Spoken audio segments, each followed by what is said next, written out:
ዛሬ ይዤላችሁ የመጣሁት የልደት ኬክ ነው። ለልጄ የልደት ኬክ ሰርቼ ነበርና ስለዚህ እሱን ይዤላችሁ መጥቻለሁ። እንዴት አድርጌ ዲኮር እንዳደረኩት የሚያሳይ ቪዲዮ። ልክ ከዚህ በፊት እንደማደርገው መጀመሪያው ክሬሙን ነው የማዘጋጀው። የክሬሙን አሰራር ከዚህ በፊት አሳይቻለሁ፣ ቻናሌ ላይ ታገኙታላችሁ።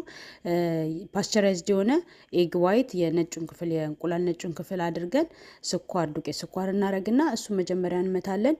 ይሄ እዚህ ጋር ለየት ያለው ምንድነው ቅቤውን እሱን እየመታሁኝ እንደዚህ በማሽን ቅቤውን ደግሞ ለብቻ ማለት ነው ካወጣን በኋላ ካስተንትን ማይክሮዌቭ ውስጥ ወይም ደግሞ ውሃ ላይ ነገር ሞቅ አድርገ ነው ትንሽ ቀለጥ አድርገ ነው ብንጨምረው ሞር የተሻለ ይሆናል ማለት ነው። እና በዚህኛው ላይ ያረኩት ምንድነው ትንሽዬ ባለፈው ማሳይቻችኋለሁ ቀለጥ አድርጌው ነበረ፣ ግን ይሄኛውን በደንብ ቀለጥ አድርጌ ቅቤውን በመጠቀም ሰዓት ክሬሙ ከዚህ በፊቱ የተሻለ ደግሞ ሶፍት እየሆነ በጣም ልስልስ ያለ ቆንጆ ክሬም ይሆንላችኋልና ቅቤውን ትንሽ ቀለጥ ብናደርገው ጥሩ ነውና እንደዛ አድርጌ ስኳሩንና እንቁላሉን ከመታው በኋላ ቅቤውን ጨምራለሁ ማለት ነው። ሌላው አሰራሩ ሁሉም ከዚህ በፊት እንዳሳየዋችሁ አንድ አይነት ነው እና ጨው የሌለው የገበታ ቅቤ ነው የምንጠቀመው።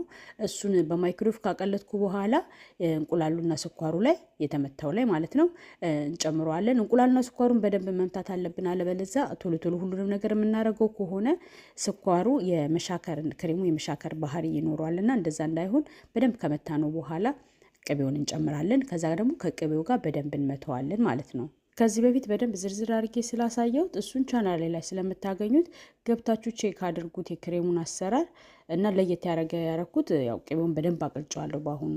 እኔ ቫኒላ ነው ያደረኩበት። እናንተ ግን የመፈለጋችሁትን ፍሌቨር መጨመር ትችላላችሁ። በተለያየ መልኩ መስራት እንችላለን ጣዕሙን ማለት ነው። እኔ ብዙ ጊዜ ቫኒላ ስለሚመቸኝ ቫኒላ ነው የተጠቀምኩትኝና እና እንደምታዩት በጣም ቆንጆ ክሬም ነው የሚወጣው እና በጣም አሪፍ ነው። ከሰራነው በኋላ የተረፈንን ፍሪዘር ውስጥ በረዶ ቤት ከ6 ወር በላይ ማስቀመጥ እንችላለን። ፍሪጅ ውስጥም ደግሞ ለረጅም ጊዜ ልናስቀምጠው እንችላለን፣ ግን ፍሪዘር ውስጥ ብናስቀምጠው ሞር የተሻለ ነው። በምንፈልግ ሰዓት ግን አውጥተን ከእንደገና መምታት ይኖርብናል።